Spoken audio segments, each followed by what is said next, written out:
الرحمن الرحیم. در این چند جلسه اخیر هم به مناسبت زمان و هم به مناسبت نوع تفکر و حال و وضع فکری که بهش رسیده بودم، بیشتر مباحث درباره تشیع مطرح شد. یکی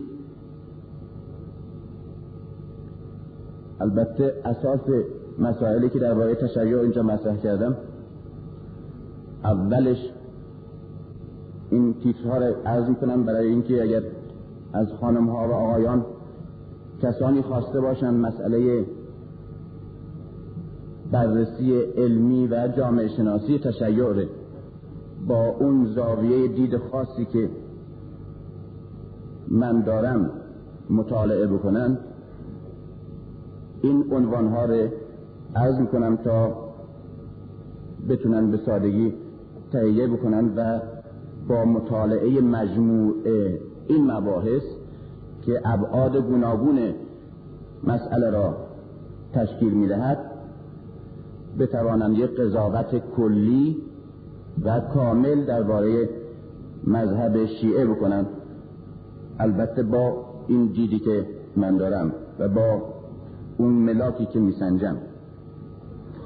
مهمترین مبحثی که سال گذشته در اینجا شروع کردم در ظرف 2 یا 3 جلسه به نام فلسفه سیاسی و جامعه شناسی امت و امامت بود.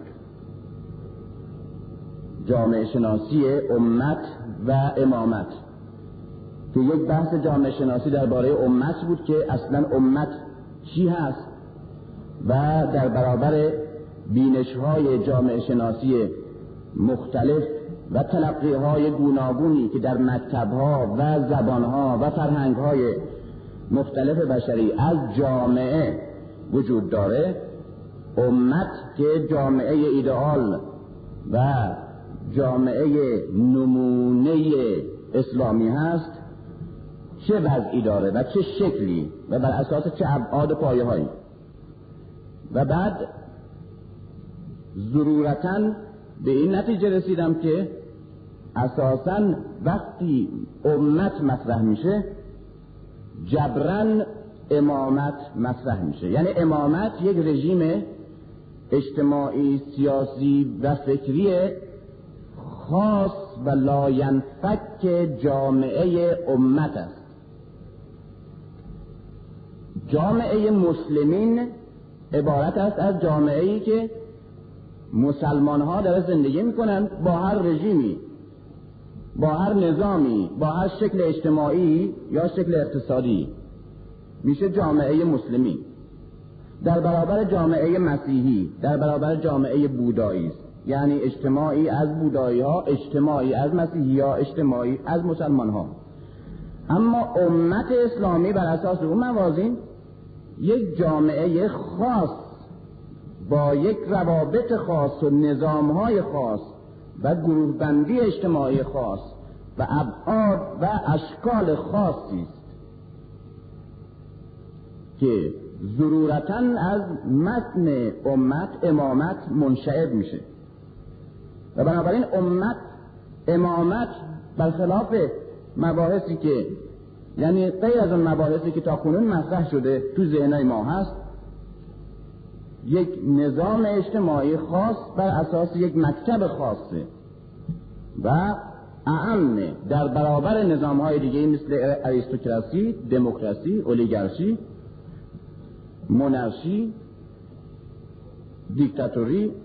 در برابر اینها اصولاً امامت یک رژیمه و یک نظامه.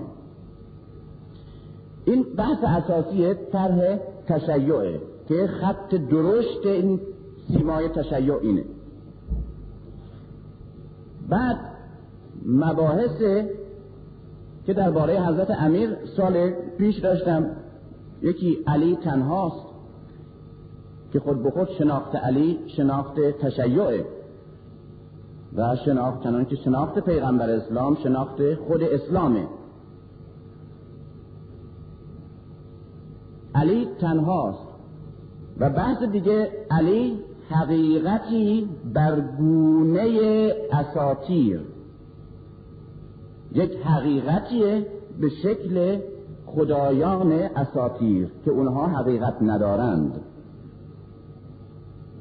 و کنفرانس دیگه علی انسان تمام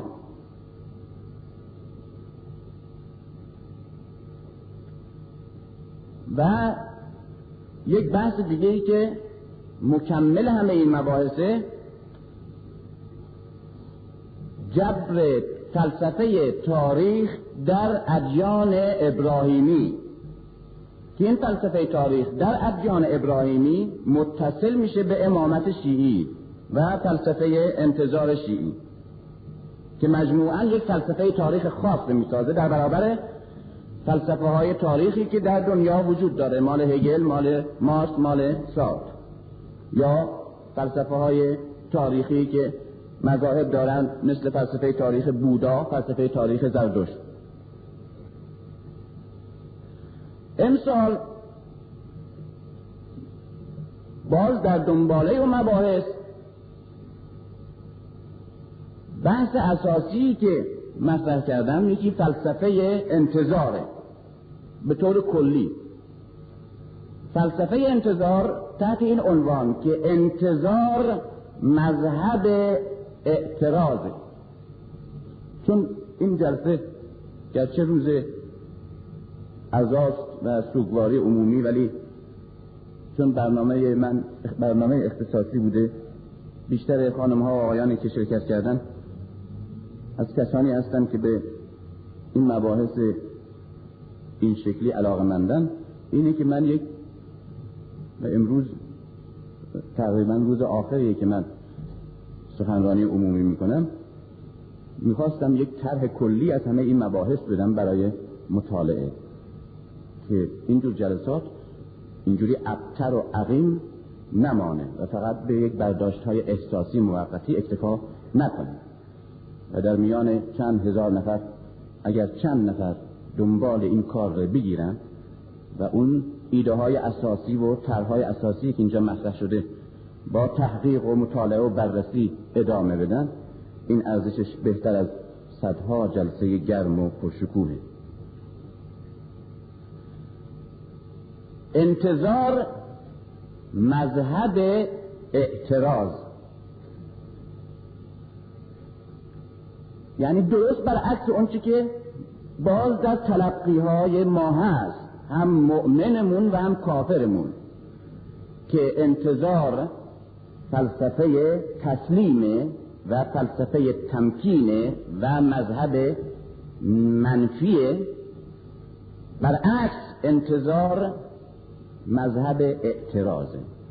و بر این اساس که اصولاً آدم منتظر یک حادثه یا یک ظهور آدمی است که به اون چه اکنون هست راضی نیست و الا منتظر تغییر نیست، خوشنود در انتظار تغییر نیست، ناراضی در انتظار تغییره. بنابراین خود انتظار داشتن در ذاتش نسبت به وضع موجود اعتراض داشتنه و تمام مسائلی که در فلسفه انتظار و اعتقاد انتظار در مذهب شیعه مطرحه، من از نظر فقط و فقط تحلیل جامعه شناسیش و تاریخیش و طبقاتیش بحث کردم و اساسی ترین بحثی که در تمام این مدت داشتم که کلیتر از همه این بحثاست، یعنی در برگیرنده همه مباحثه، حتی بسیاری از مباحثی که هنوز فرصت نکردم مطرح کنم، این کنفرانس اخیر تحت نام تشیع علوی و تشیع صفوی بود که من خواهش میکنم از کسانی که به هر حال بیش و کم به این مباحث علاقه‌مندن، چه اونهایی که با طرز تفکر من موافقند و چه اونهایی که موافق نیستند، هر دو این کنفرانس رو مطالعه کنند و بخوانند.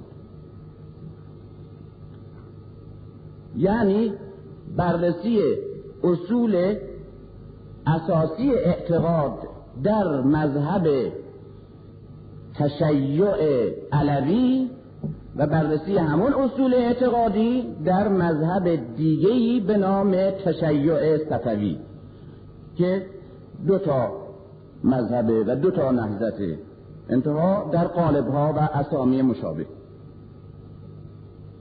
و بعد مسئولیت شیعه بودن، این سخنرانی ما قبل آخر، مسئولیت شیعه بودن، خود به خود در مسئولیت شیعه بودن مطرح میشه و معنی میشه به اون شکلی که در این نظرگاه تلقی میشه. و بعد سخنرانی دیشب من و پس پریشب چه نیازی به علی هست که در پریشب شرح حال حضرت علی رو تقسیم بندی و فصل بندی کردم. فصل اول 23 سال برای مبارزه برای مکتب، فصل دوم 25 سال تحمل برای وحدت و فصل سوم 5 سال تلاش برای عدالت.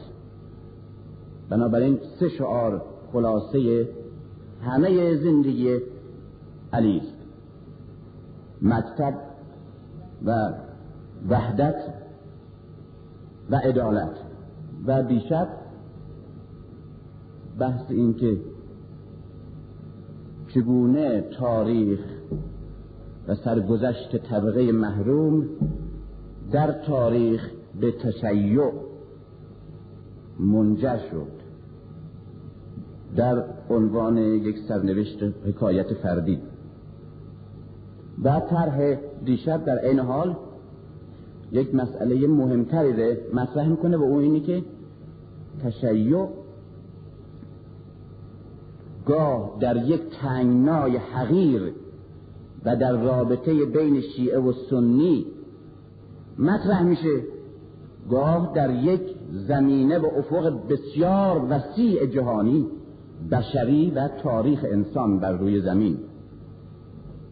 بنابراین یک تشیع فرقه‌ای داریم و یک تشیع بزرگ انسان، یعنی در اشل انسان بحث میشه اون، و مذهب یک طبقه در برابر طبقه دیگه در مسیر تاریخه. و اون تشیعی که از آغاز تاریخ انسان شروع میشه تا به علی میرسه و بعد در برابر اون تشیع فرقه‌ای که در تصادم بین شخصیت‌های تاریخی شکل میگیره در ذهن ما.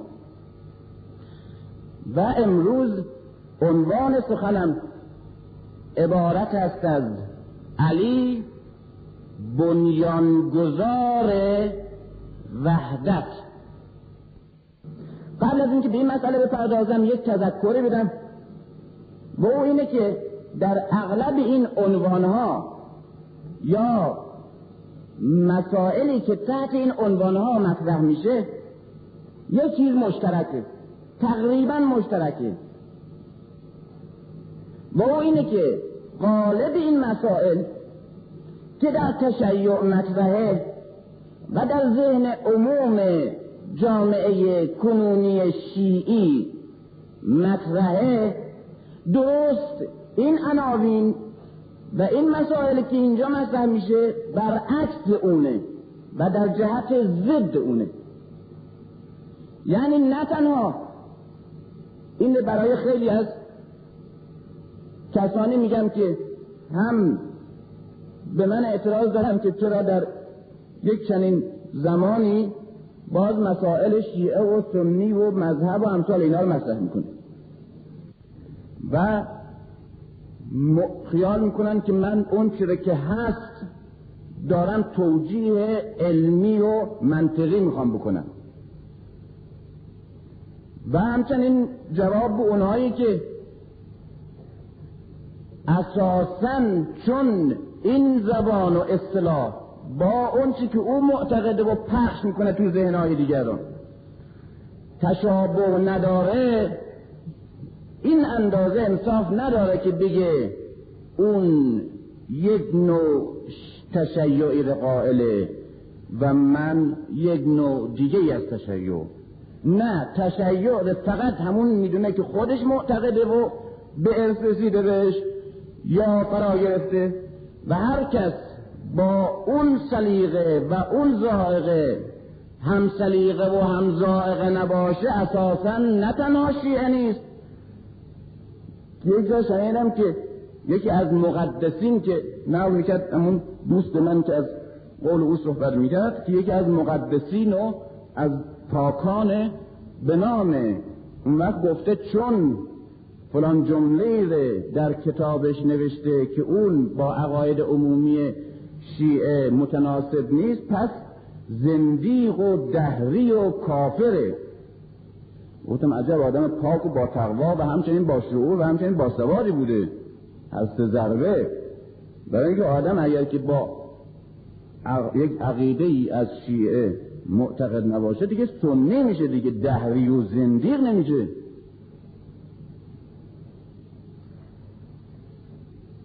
تمام این مسائل میبینیم برعکس اون چیزیست که در ذهن مطرح شده و این نشانه همون حرف اولی است که در آغاز این سخنانم گفتم که بیش از همه مذاهب در دنیا اسلام رویه فعلیش با رویه قبلیش تضاد پیدا کرده و واقعیت موجودش با حقیقت مجهولش متضاده نه مختلف.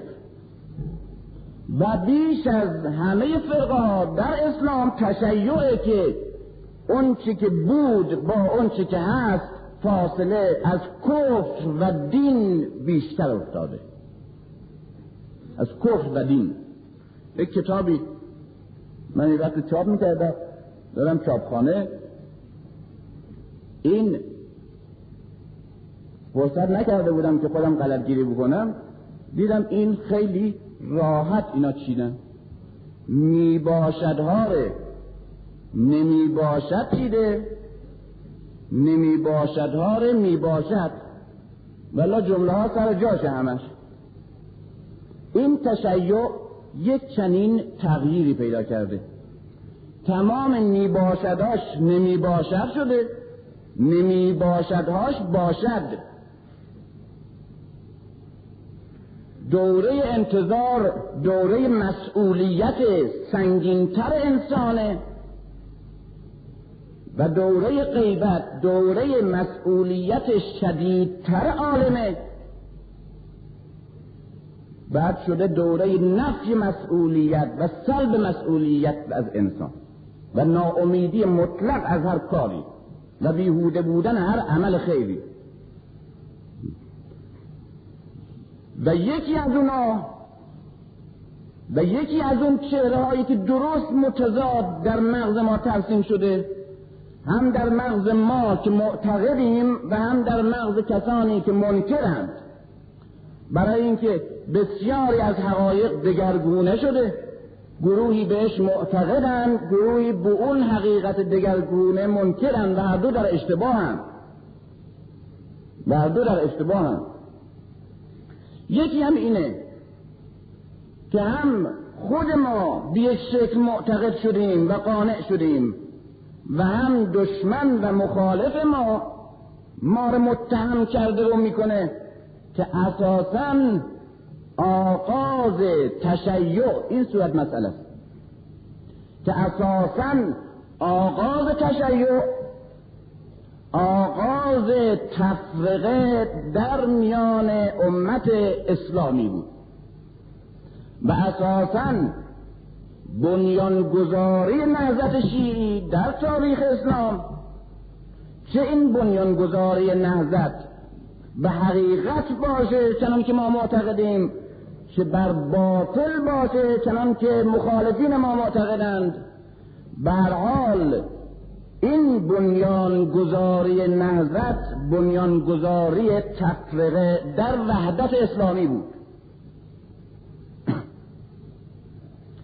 و تاریخ به این شکل به ما معرفی شده، هم به ما که معتقدیم و هم به اونهایی که مخالفند، که اساساً علی پس از مرگ پیغمبر چون مخالفت کرد و چون روی پای خودش ایستاد و چون به خلیفه مورد اتفاق مسلمین رأی نداد و در خانه به اعتراض و اعتصاب نشست و بیعت نکرد و در برابر او خود مدعی خلافت پیغمبر شد و حتی مدعی منسوب شدن از طرف پیغمبر یا توصیه شده از طرف پیغمبر، خود به خود علی آغاز کرد یک فرقه خاصی و یک انشعاب خاصی را در درون حزب یک پارچه اسلام. انتها ما که شیعه هستیم به این انشعاب معتقدیم، میگیم انشعاب حق بود از باطل. اونها که با ما مخالفند بازم به این انشعاب معتقدند و میگن انشعاب باطل بود از حق. ولی در هر دو فکر این است مشترکه که علی بنیانگذار یک انشعاب بوده و تشیع مظهر یک تفرقه در وحدت اسلامی و در تاریخ اسلامی.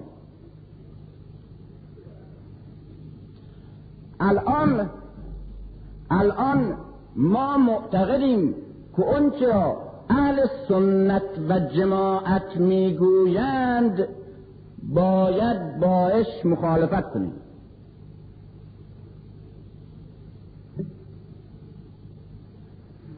و اونا معتقدند که ما شیعه علی رافضی هستیم، یعنی رفض کرده ایم، ترک کرده ایم چنگ زدن را به این ریسمان وحدت اسلامی و اون چرا که مورد اتفاق همه مسلمین هست ما رفض کردیم، انشعابی هستیم.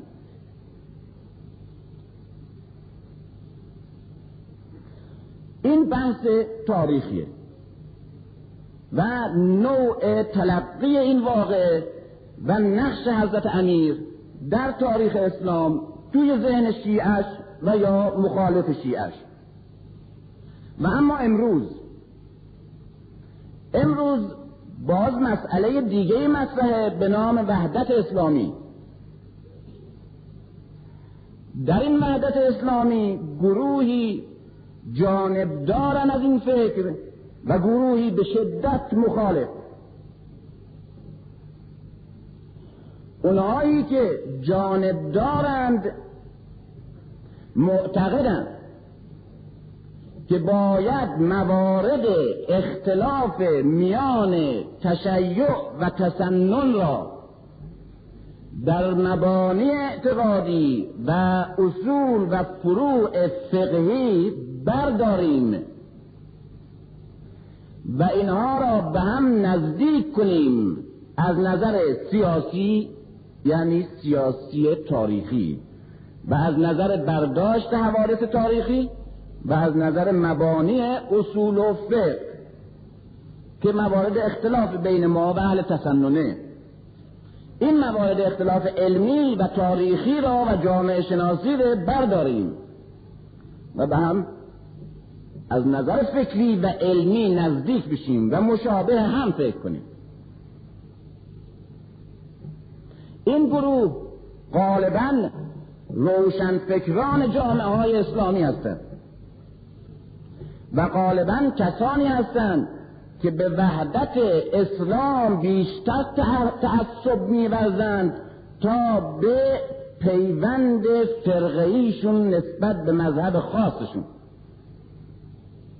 از میان شیعیان کسانی که معتقد به این وحدتند، کسانی هستند که بیشتر دوست دارند مسلمان باشند تا شیعه، و یا به عبارت دیگه قبل از این که شیعه باشند معتقدند که باید مسلمان باشند. و اینا ارتباطشون در زمان حاضر از نظر فکری و احساسی با امت و قدرتی که به نام اسلام در دنیا وجود داره بیشتر است تا ارتباطشون از نظر فکری و احساسی نسبت به مبانی و اصول فرقه شیعه، که این اصول مبانی ما شیعه را از دیگر فرقه ها جدا میکنه. همین افراد از نظر فکری مشابه همین روشن فکران و کم تعصبان در مذاهب دیگه هم هست. در میان فرق مختلف اهل تسنن و حتی غیر اهل تسنن از اسماعیلیه و زیدیه نویسندگان، شعرا و متفکرین و روشنفکران بسیاری که شعار وحدت اسلام را تعقیب میکنند نیز کسانی هستند که تعصبشون نسبت به فرقه خودشون ضعیفه و تعصبشون نسبت به وحدت اسلامی قوی تر. و اینا بیشتر کسانی هستند که بیشتر تحت تأثیر جو امروز قرار دارند، با فرهنگ جدید آشنایی دارند و بیشتر تحصیلات یا مطالعات امروزی دارند و بیشتر پرورده وجدان و ضرورت و منطق قرن ما هستند تا محدودهای خاص تعصب‌آمیز و تنگ فرقه‌ای خودشان. چنانکه مثلا من یک شیعه از اینجا به یمن اگر برم یا به مصر یا به لبنان یا به الجزایر تونس، با زیدی یا با اسماعیلی یا با سنی حنفی و مالکی و حنبلی و شافعی که ملاقات کنم، اگر اون تیپی باشه از نسل جوان دارای گرایش‌های اجتماعی شدید و جزء قشر روشنفکر و با احساسات ملی یا قومی یا طبقاتی یا ایدئولوژیک امروز، و کسی که آگاه است نسبت به جبهه بندی ها و منطقه بندی های جهانی در زمان حاضر و بیشتر در برابر قدرت خارجی و در برابر استعمار خارجی خودش رو احساس میکنه، وقتی که در برابر من قرار میگیره احساس میکنه که در برابر یک همفکر همدین مشترک و متفقشون قرار گرفته. و مرا که از یک فرقه دیگه اسلامی هستم چنان میپذیرد که گویی هم مذهب او هستم، اما و با من بسیاری از مسائل مشترکی که بینمون هست مطرح میکنه. با هم مسائل مشترک زیاد داریم، از نظر اجتماعی، از نظر اقتصادی، از نظر جهانی، از نظر مسائل استعمار، مسائل فرهنگ، مسائل مذهب، اسلام، تاریخ، همه اینا و سرنوشت مشابهمون در جهان امروز. اینها وجوه اشتراک بین من یک تحصیل کرده امروزی از شیعه و یک تحصیل کرده امروزی از یک فرقه دیگه در اسلامه. وجوه مشترکمون به قدر زیاده و به قدر حیاتی و فوری است که اختلافات فرقه‌ای اصولاً مطرح نمیشه برامون که لازم باشه حلش بکنیم. هرگز بین من و او فرصت این نیست.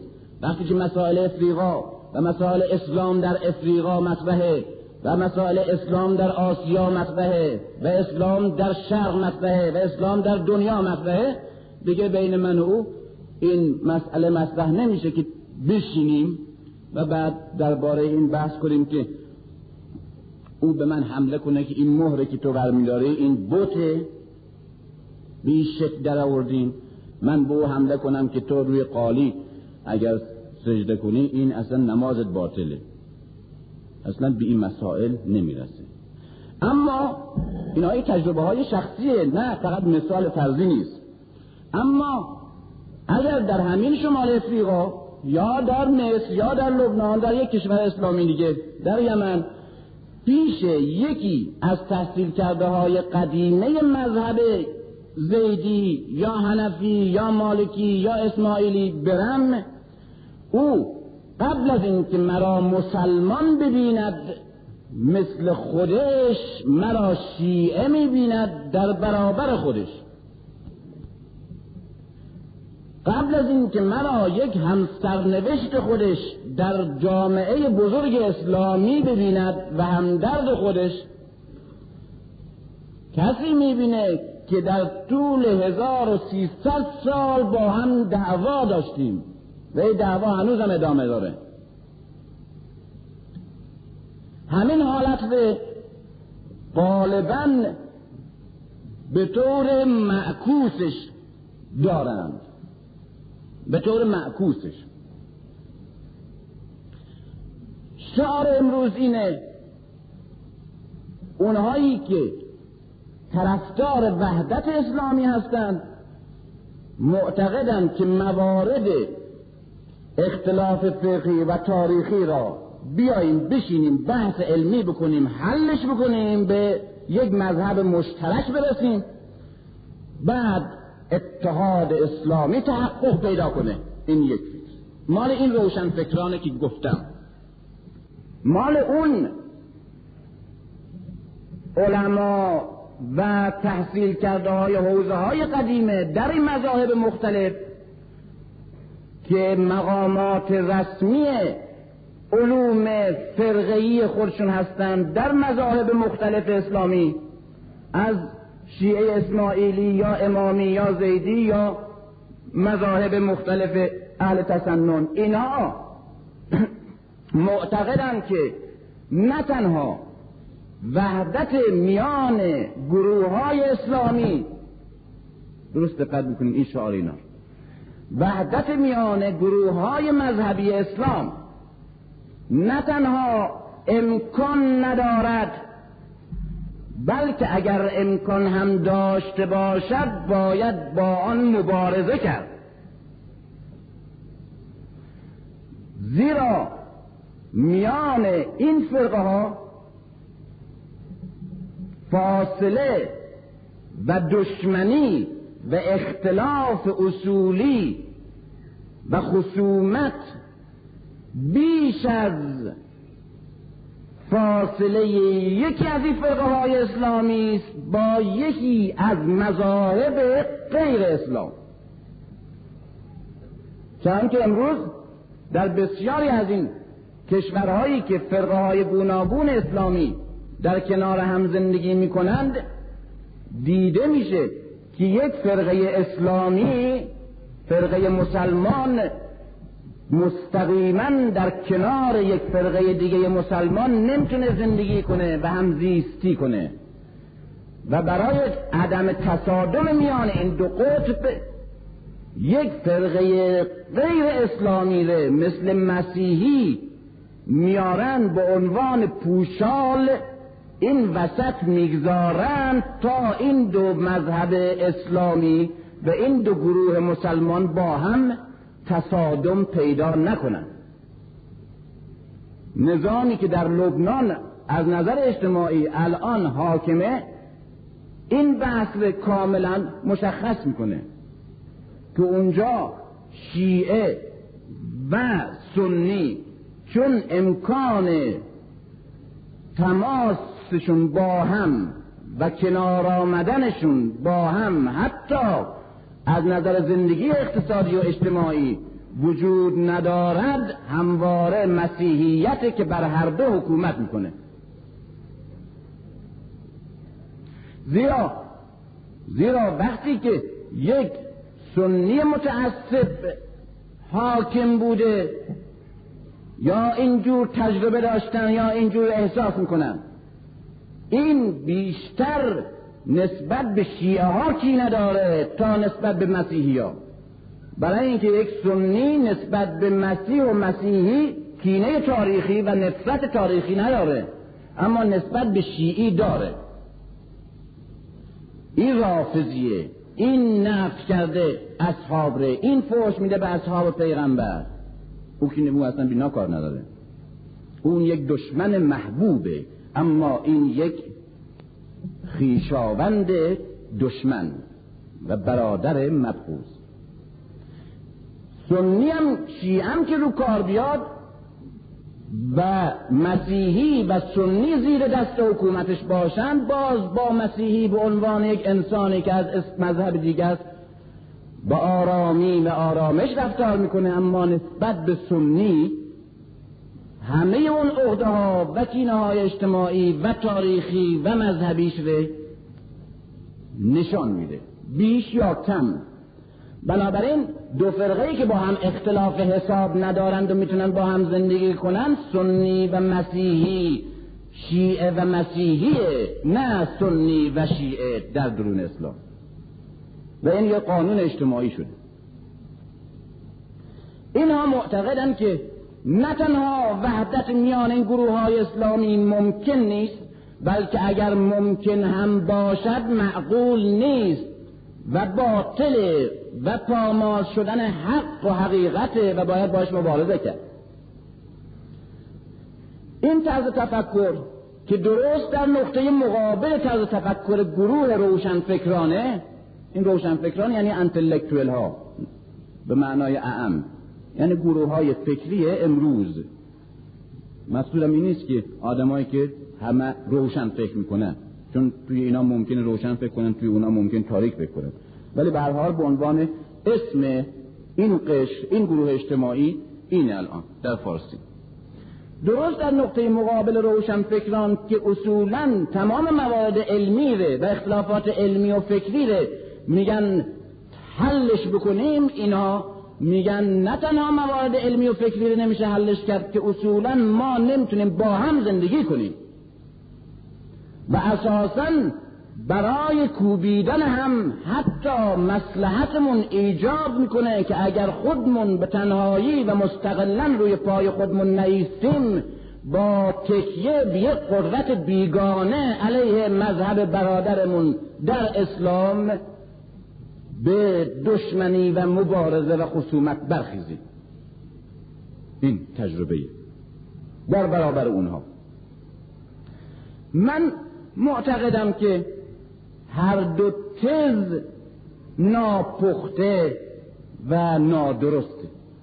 هر دو تز، یعنی تز روشنفکران، نظریه روشنفکران درست برخلاف مسائلی است که هم از نظر علمی یک حقیقت و واقعیت و هم از نظر اجتماعی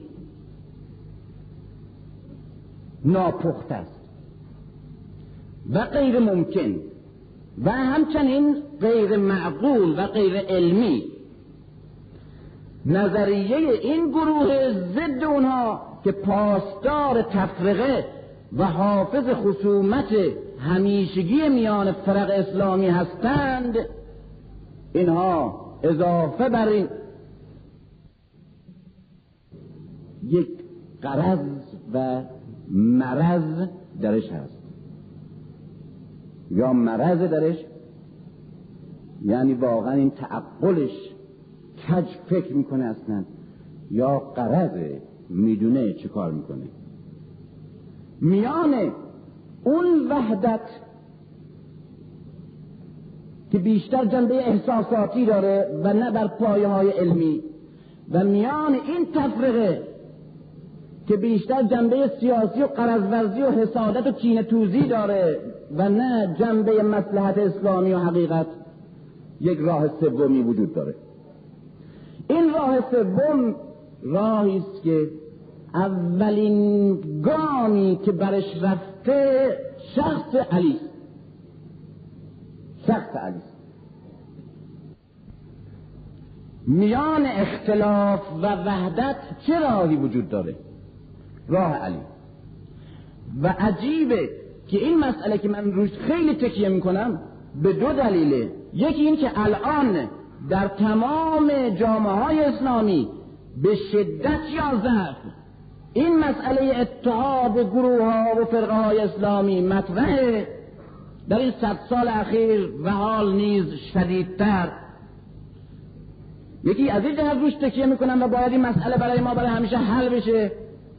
یکی دیگه از این نظر که برای خود من بسیار این توجه هیجان انگیز بود که ناگهان متوجه مسئله شدم که اساساً نه تنها علی را و عمل او را باید از نظر اتهامی که بهش میزنند و حتی خود ما میزنیم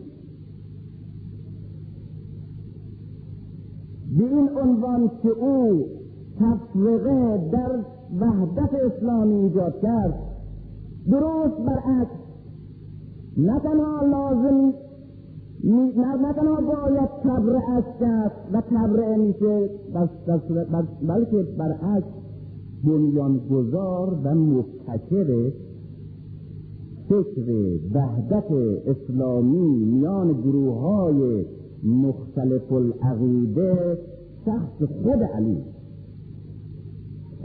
علی.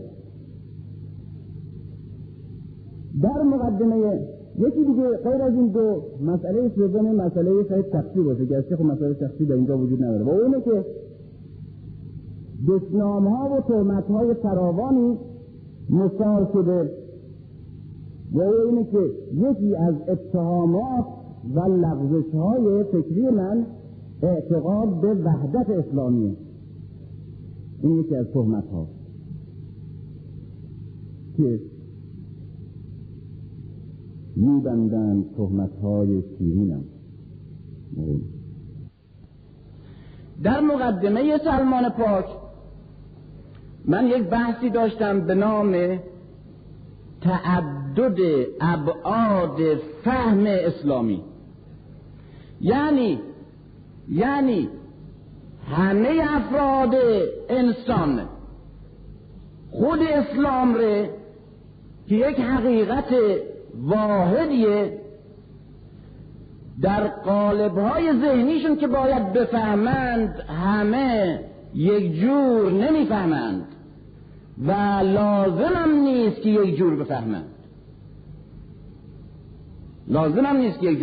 یکی از آیان دانشمندان و مردم واقعا پاک که بهش غایبانه ارادت دارم شنیدم که با تعجب جایی گفته که حالا دو جور شیعه درست شده. دو جور شیعه باز داریم ما، یکی شیعه علوی داریم، یکی شیعه صفوی. باز شیعه هم دو جور شد. به عنوان انتقاد از من میخواستم عرض کنم که من دو جورش اونجا گفتم و الا خیلی جورهای دیگه هم هست، بیشتر از روش فرصت نبود بگم. چرا؟ مگر خود اسلام چند جور نیست؟ به خود عقیده خود شما میگی اسلام من اسلام علوی است، اسلام جعفری است، او اسلام مالکی است، او اسلام حنفی است، او اسلام اسماعیلی است، او اسلام حنبلی است. وقتی که اون اسلام 72 فرقه بتونه بشه و همه هم اسمش اسلام باشه، تشیع چرا نتونه بشه؟ و ثانیاً اگر هم در این تقسیم بندی من اشتباه میکنم، قبل از اعتراض باید شنید که چی گفتم. یکی از اشتباهات اینه که معمولاً عوضی میشه، یعنی مرحله انتقاد و مطالعه ره عوضی، یعنی اول دم دستی حمله میکنن و انتقاد میکنن، بعد اگر رسیدن مطالعه میکنن کتاب رو، اگر نرسیدن هم که لازم نیست دیگه انتقادش کرده. یکی از آیون در یک مجلسی 2-3 شب علیه کتابی حمله کرده بود و به شدت و بعد که این در این کتاب حق حضرت زهرا از بین رفته به کلی، و بعد هم برای چرب کردنش روضه حضرت زهرا رو بی مناسبت خونده بود. بعد یکی از رفقا بهش گفته بود شما اون کتاب خوندین؟ همچی چیزی نیست آخه. گفت چرا هست؟ گفت در کدوم صفحش؟ من خودم همش 10 مرتبه خوندم میدونم اصلا. گفت که نخیر هست. گفت آقا شما مطالعه کردین؟ گفت که این آقای کیک به من قول داده بود که دیشب بیاره، نیاورده هنوز، نمیدونم چی شده، حتی تلفنم کردم امروز پیداش نکردم. یعنی گفتم حالا که خب پیداش نکردم اول ردش میکنم بعد میاره دیگه.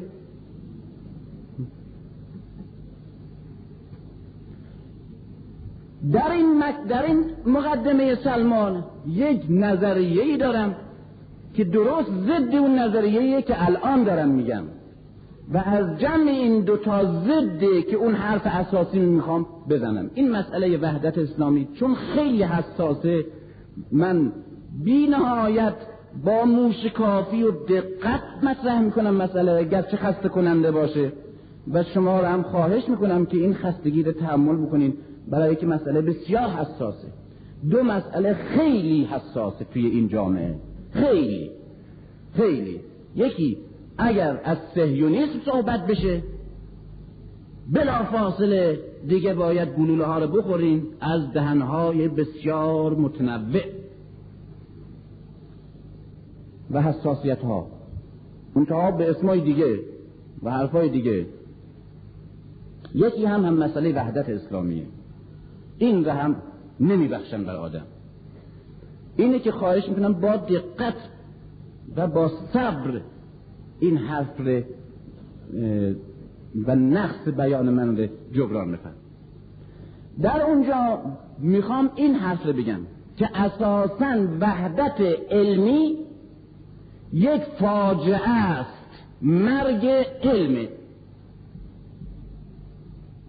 هر جا در هر ملتی، هر مذهبی، هر حزبی و هر جامعه‌ای که وحدت علمی و وحدت قالب‌های اعتقادی به وجود آمد، علامت اینه که یا در اون جامعه استبداد فکری و اعتقادی وجود داره یا نه مرگ گریبانگیر اندیشه و فکر شده.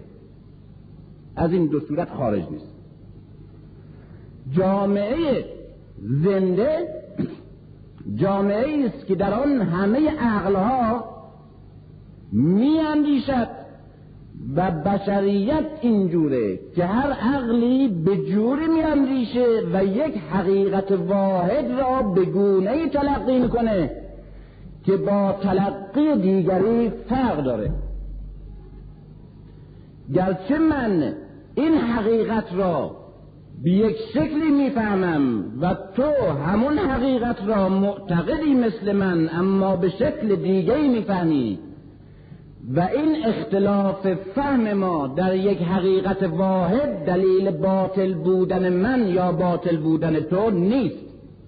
هر دو بر حقیم، اما حقیقت در قالب‌های ذهنی من و قالب‌های ذهنی تو اختلاف شکل و اختلاف تصویر ذهنی پیدا کرده. هر دو بر حق.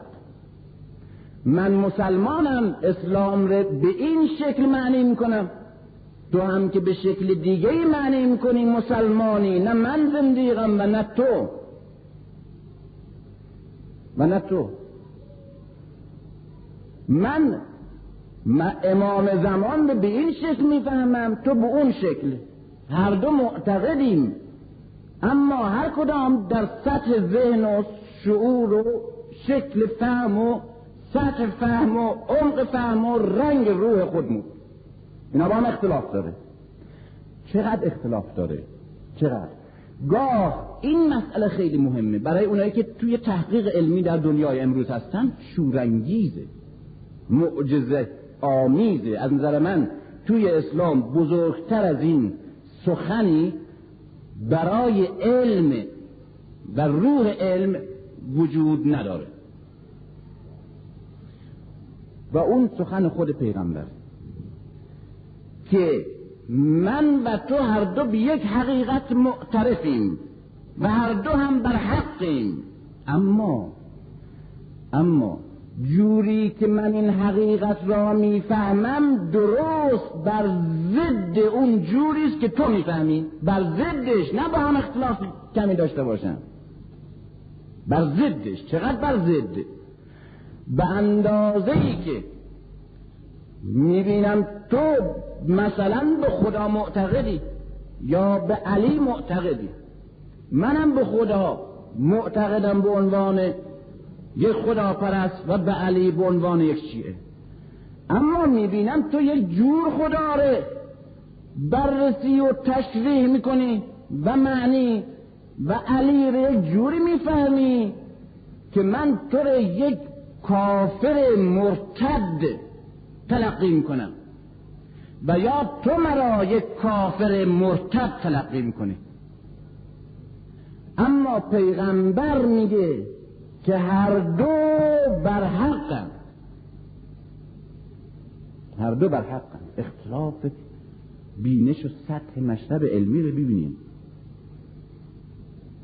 که این بابای فعلی که به نام اسلام سخن میخواد بگه، از یک کسی که تمام زندگیش، همه شخصیت علمیش، همه جوانیش، سعادتش، پیریش، خانوادهش، همه چیزش در خدمت یک مذهبی گذرانده و وقت کرده، یک جا در یک خط اگر منحرف شده باشه به این معنا که نه از حقیقت، از ذائقه او آقا، نه فقط نمی بخشه برو اون خطاره که اصولاً وجود داشتنش تحمل نمی کنه و اگر دستش برسه پوست میخواد بکنه آدم رو. تو اونجا همچی چیزی تو گفتی. یکی پیغمبر که میفرماید لو علم ابوذر ما فی قلب سلمان فقط کفره یا فقط قتله. اگر ابوذر، یکی سلمان، در مسلمان بودن هیچ کدامشون کسی دیگه نمیتونه شک کنه و در این که پیغمبر هر دو مثل دو چشمش دوست داشته و در برابرای هر دو ستایش های بزرگ کرده. این اصلا شخصیتشون معلومه، او رو با یکی دیگه نسنجیده که بگیم نه اختلاف اصلا ایمان داشتن، نه خیر، هر دو در اوج ایمان و نمونه اعلی یک مسلمانن. اما اسلامی که در قلب ابوذر فهمیدن ابوذر می گنجه با اسلامی که در ذهن و احساس و ادراک سلمان می گنجد و وجود دارد اختلاف به قدری است بین این دو اسلام که هر دو هم اسلامه، که اگر ابوذر خبر پیدا کنه که سلمان اسلام را چگونه فهمیده، نبوت چجور معنی میکنه و خدا را چجور ادراک کرده، فوری او را تکفیرش میکنه یا در روایت دیگه هست که فوری او را میکشه اصلا به عنوان کافر و مرتد. اما هر دو ابوذرن و سلمان. چرا؟ برای این که اعلام این حرف ارزشش عبارت است از امکان دادن به همه اندیشه ها و عقل ها که در صحنه حرکت و خلاقیت و پیشرفت و پرورش فکری و معنوی آزاد تلاش کنند و جولان داشته باشند. این که اعتراف بکند شخص پیغمبر اسلام نه در یک مسئله علمی بلکه در یک مسئله اعتقادی اقرار بکند که یک حقیقت دینی در دو ذهن ممکن است فاصلش بین کفر و اسلام باشه، اما هر دو اسلام است، هر دو بر حق و اون دو هر دو مسلمان بزرگ.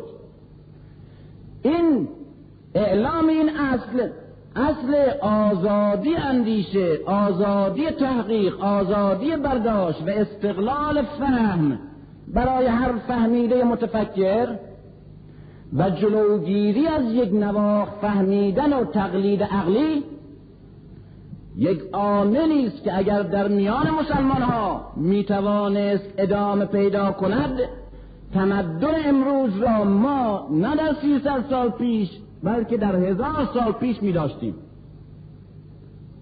برای که تمدن امروز از وقتی به وجود آمد و همه این علومی همه پیشرفت کرد و این همه کشف و اختراع و این همه اسراری که ناگهان در دست بشر از طبیعت و از انسان قرار گرفت، فقط و فقط معلول این است که بند یک نواخت و یک نواخت اندیشی و قالبی فکر کردن دوران قرون وسطا را از سر عقلها برداشتند و عقلها را آزاد کردند و تحقیق را آزاد کردند و به هر کس گفتند تو حق داری در هر رشته‌ای که کار میکنی، از دین گرفته تا میکروب و اتم و انسان و مغز و استخوان و فلسفه، هر چی میتوانی آزاد بیندیشی، از کسی بیم نداشته باشی، کسی در تفتیش عقاید تو نسوزانه، محکومت نکنه، مجرمت نشناسه، کافرت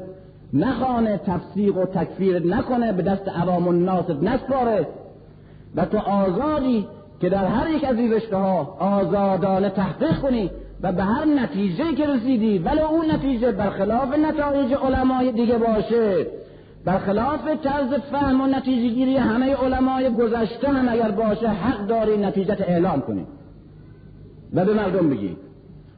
و به این شکل بود که یک مرتبه قرون وسطا که آقای پاپ فقط فکر میکرد با کاردینال های دوره برش و فکرهای دیگه همه دیکته نویس بودن، یک عقل کل بود که فکر میکرد و عقلای دیگه دیکته میکرد و بنابراین در قرون وسطا یک یا چند عقل بود که همش فکر میکرد و اون عقلا معلومه که چقدر میتونه بازده داشته باشه و عقلی که تصادم نداشته باشه و عقلی که با مخالف در نیفته و فکری که دشمن نداشته باشه پوسیده است و میپوسه همون قانونی که به عنوان تنازع بقا و برای پیشرفت در حیوانات هست، در فکرها و اندیشه ها هم هست. اگر خداوند میخواست تمام مردم جهان را، این سخن قرآنه، یک امت یک نواخت میساخت، یک نواخت. اول هم مردم جهان یک نواخت بودند در دوره حیوانیشون، پیامبران که آمدند اندیشه ها را برشوریدند و گنجینه های فطرت را به قول حضرت علی استخراج کردند و هر عقلی همچون جسدی از گور یک نواخت قالبی خودش برشورید و در این محشر عقلها و اندیشه ها و قیامت افکار بود که بعد حرکت ایجاد شد، اختلاف فکری ایجاد شد و تصادم ایجاد شد و این تصادم قدرت داد و باطلها را نابود کرد و حقیقتها را پیروز کرد و بعد تکامل بخشید تا فرهنگ و معنویت بشری به اینجا رسیده.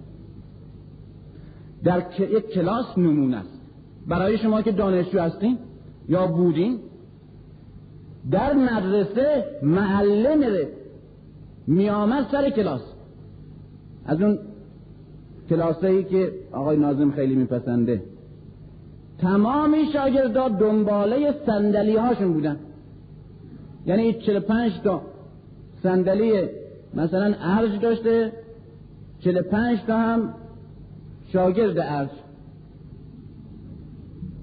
دنباله صندلی. اینا فقط و فقط درست مثل که یک دست فنر دم کلاس باشه که تا آقای معلم پاش میذاره اینا فوری پاشن، همه یک نواخت پاشن، یک نواخت بشینن، بعد هم یک دفتر و یک خودکار و ایشون هم دیکته بگه، اینا هم بنویسن. اون فرستنده، اینها گیرنده. یک نفر فکر میکنه در این کلاس، اون کلاس نیست. کلاس نیست. اندیشه در اونجا مرده است. مرده است. یک لش علم که منتقل میشه در تابوت حافظه ها. اما کلاس زنده کلاسیه که معلم و شاگردها در یک تصادم دائمی با هم در اندیشیدنند. و این کلاسه که بعد از 10 جلسه و 20 جلسه و 30 جلسه احساس میکنه دانشجو که میتونه با همین دانشجویی که وقتی معلم میگفت پاشو فوری رنگش میباخت، حالا میتونه با معلمش کشتی بگیره و 2 ساعت با او ور بره. از نظر فکری معلوم میشه که پرورده شده، معلوم میشه که یک شخصیت وجود آمده، یک اندیشه. و معلوم میشه که بعد از 10 جلسه این 40 تا شاگرد به اضافه یک معلم شدن 41 متفکر. اما به اون شکل دیکته‌ای بعد از 40 سال میشه 41 رأس که یک آدم بیشتر توش نیست. اونه دیگه نسخه همون یکی هم. دیکتاتوری برای چه بده؟ به قول روسو برای چه بده؟ برای این که در آن یک تن می اندیشد و دیگران حق اندیشیدن ندارند. این است که یک جامعه تبدیل به یک تن میشه برای یک مغز. اما وقتی آزادی قلم و اندیشه هست، به میزان تنها عقل وجود داره و شخص وجود داره و در تصادم اینهاست که فرهنگ و تمدن به وجود میاد. اختلاف، درست این برداشت شخصی من نیست، اختلاف در همینجا هم انتقاد کردن از من که آقا این معنی نداره این روایت. گفتم بله این روایت این معنی نداره، لابا یک معنی که داره که خب تو بگو. دیگه ما نمیدونیم. خب نمیدونی که خب باز نگو دیگه. نمیدونم که دیگه ادعا نداره که.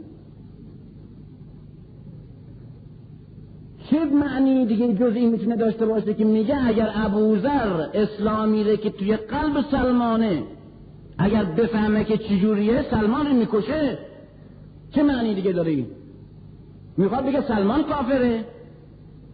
میخواد بگه ابوذر آدم بیشعوریه هیچی نمیفهمه؟ میخواد بگه ابوذر سطحش پایین عامیه و سلمان خیلی نابغه است؟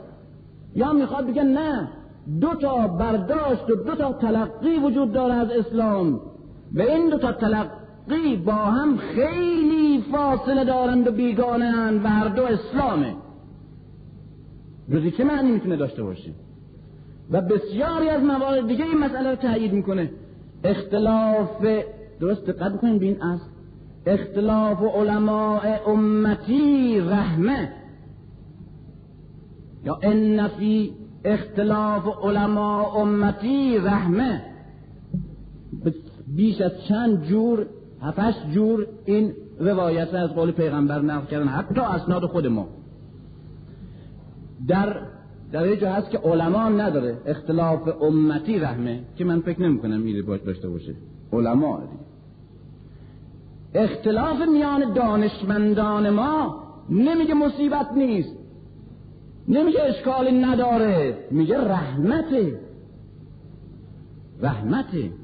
و این یه قانونیه به نام قانون تضاد، عامل هر حرکتی و هر تکاملی، قانون تضاد. بنابراین این تز که باید میان من و تو مذهبی که میفهمیم یک مذهب قالبی بخشنامه‌ای دیکته شده باشه، این بحث اساساً بحث علمی نیست، گرچه شعار روشنفکران شده. یعنی من به عنوان یک عالم و تو به عنوان یک عالم دو جور برداشت میکنیم سقیفه ره، انتخابات سقیفه ره. این یک بحث تاریخیه. من یک مورخم، تو یک مورخ دیگه ای. تو میگی اساساً اختلاف در سقیفه به وجود نیامد و علی مخالفتی نداشت. من میگم اختلاف به قدر شدید بود که علی اونا رو قاصب و کافر میدانست، حتی از دین. ممکنه من بر باطل باشم یا تو بر باطل باشی و ممکنه فردا من نظرم تصحیح کنم یا تو نظرت تغییر بدی، یک جور دیگه بشه یا اصلا معتقد به هم بشیم. به هر حال من و تو باید آزاد باشیم و آزاد بمانیم که مسائل علمی ره و منطقی ره و برداشت‌های مذهبی مونده و نوع تلقی مونده از دین از نظر علمی آزادانه و محققانه داشته باشیم و رو به تکامل و پیشرفت بریم. چون این مسئله باز یکی از اعتراضات همیشه اینه که آقا دین یک حقیقته، هر کسی که نمیتونه یک چیزی بگه. میگم دین یک حقیقته ولی هر کسی میتونه یک جوری بفهمه. مگر طبیعت یک واقعیت نیست؟ چرا هر کسی یک جوری او رو میفهمه و طبیعت هم هست. مذهب خود قرآن یک تکه از هستی وجوده، مثل یک منظومه است. هر کسی مفسری یک فیزیکدان قرآنه که باید اون رو بر اساس تحقیق و متد و برداشت خودش بفهمه و او رو آزاد گذاشت در نوع فهمش و برداشتش.